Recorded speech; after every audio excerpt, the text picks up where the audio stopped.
My husband had a secret family for 10 years. This is my story. One I never imagined I'd tell. But if it helps just one woman out there feel less alone, it's worth it. I always believed I had the perfect marriage. 12 years together, 10 of them married. I thought I knew my husband inside and out. His name is Mark. He's charming, responsible, the kind of man who never forgot to take the trash out, and brought me flowers every few months, just because. We had 2 beautiful kids, a cozy home in the suburbs, and weekend trips to visit my parents. To anyone looking from the outside, we were the definition of stable. But here's the part that still makes my stomach twist. I never saw it coming. Not the lies. Not the double life. Not the other family. It started with a missed anniversary dinner. Mark claimed he was stuck in traffic. A work emergency. He even sent a photo from his office desk. But something felt off.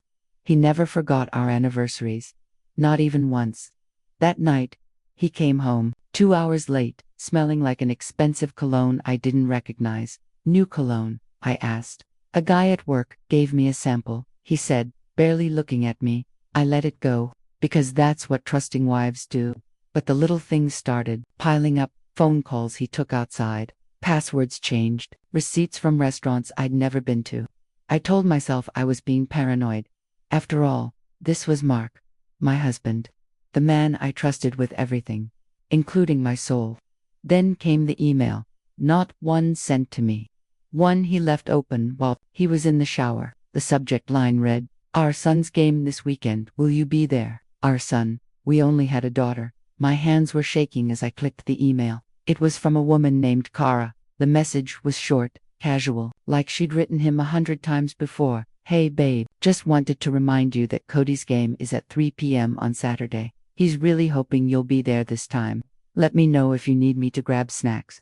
Love you, babe, Cody." I stared at the screen, frozen. Was this spam? Some old email from before we met. But the timestamp was from 2 days ago. I scrolled up. There were dozens of emails. Photos of a boy, maybe 8 years old, with brown eyes and Mark's exact smile. Birthday invites, school events, messages from Kara asking if he'd be home for dinner. My heart was racing so fast I thought I might faint. Mark had another child, another family, and the worst part, he was good to them. He wasn't just cheating, he was parenting. That night, he came out of the shower, towel around his waist, looking relaxed, like nothing had just shattered my world. I didn't say anything, not yet. I just looked at him, trying to recognize the stranger in front of me. I needed proof, I needed time. So I started digging. Every time Mark left for work, I tracked his location. I waited for the moments he forgot to close his laptop. I dug through old receipts, email threads, and voicemail transcriptions. And the more I found, the worse it got. Kara wasn't a fling. She'd been in his life for over 10 years, which meant he met her 2 years after we got married. He had a second apartment across town, paid half the rent, sent her money for groceries, bought gifts for Cody on holidays, while telling me he was away at work conferences. He had a calendar synced to a private email. Doctor visits, parent nights, soccer practice. I took screenshots, backed up every message into a hidden folder on my phone. But I couldn't bring myself to confront him.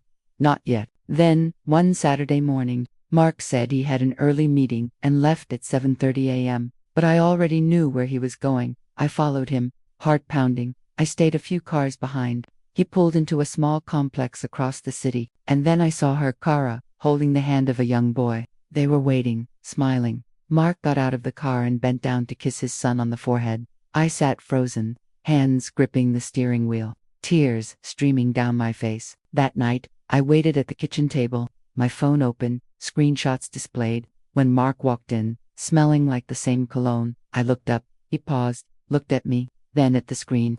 He didn't even try to lie. His shoulders dropped, his jaw clenched, and he said, "I was going to tell you, ... Eventually, I repeated. I slammed my hand on the table. 10 years, Mark. You gave another woman 10 years, and a child." He tried to explain, said, it started with a mistake. That Kara got pregnant, and he felt responsible. "I didn't want to destroy what we had," he said, "so I tried to manage both." "Manage?" I snapped. "Like we're projects on your calendar." He cried. For the first time ever, he cried in front of me. But I didn't. I was too empty. You didn't just cheat, I said. You built another life. Another version of yourself. He begged me not to leave, said Cody didn't know about me. That Kara thought he was single. So he was lying to both of us. I told him I needed time. But deep down, I already knew. This marriage was over. For the first time in 12 years, Mark moved out. He packed a small bag, like he was just going away for the weekend, and left behind the rest. I told our daughter that Daddy had to work from another city. I wasn't ready to explain the truth, not yet. How do you tell a child that their father has another child? The house felt too quiet, the bed too big, the silence too loud. But something inside me started to wake up. Not anger, not revenge, just clarity. I started therapy, told my best friend everything, and when I said it out loud, it didn't even sound real. Mark texted me every day. Can we talk? Have you thought about it? I miss you. I never replied. Until one message stopped me in my tracks. Cody knows.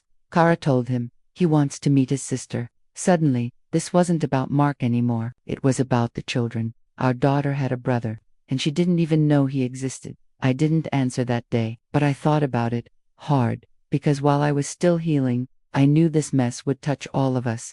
Mark had destroyed my trust that the kids, they were innocent. 3 weeks later, I agreed to meet Cody in a park, neutral ground, open, quiet. Kara came too. She looked just as nervous as I felt. She was younger than me, maybe 5 years. No makeup, simple clothes, holding her son's hand like she was afraid I might yell. But I didn't, because the moment I saw Cody's face, I saw Mark's eyes, and something shifted. Not forgiveness, but understanding. He looked up at me and said, "Hi, are you my sister's mom?" That cracked me wide open. "Yes," I said. "Yes, I am." We sat on a bench while the kids played, and for the first time, the silence between us felt peaceful. Kara apologized to me, told me she believed Mark when he said he was single. She found out the same week I did. 2 women, 2 children, 1 liar between us. None of it was our fault, but it was our burden now. We had a choice, to stay angry at each other, or make peace for the sake of the kids. I filed for divorce the next morning. Mark begged, offered counseling, said he'd cut Kara off completely. But it was too late. You don't get to erase a decade of betrayal with one tearful apology. 8 months have passed.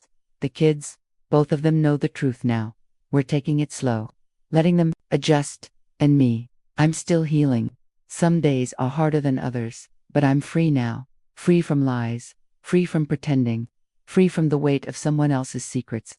And if there's one thing I've learned from all of this, it's that sometimes the person you love most is also the one who teaches you how strong you really are.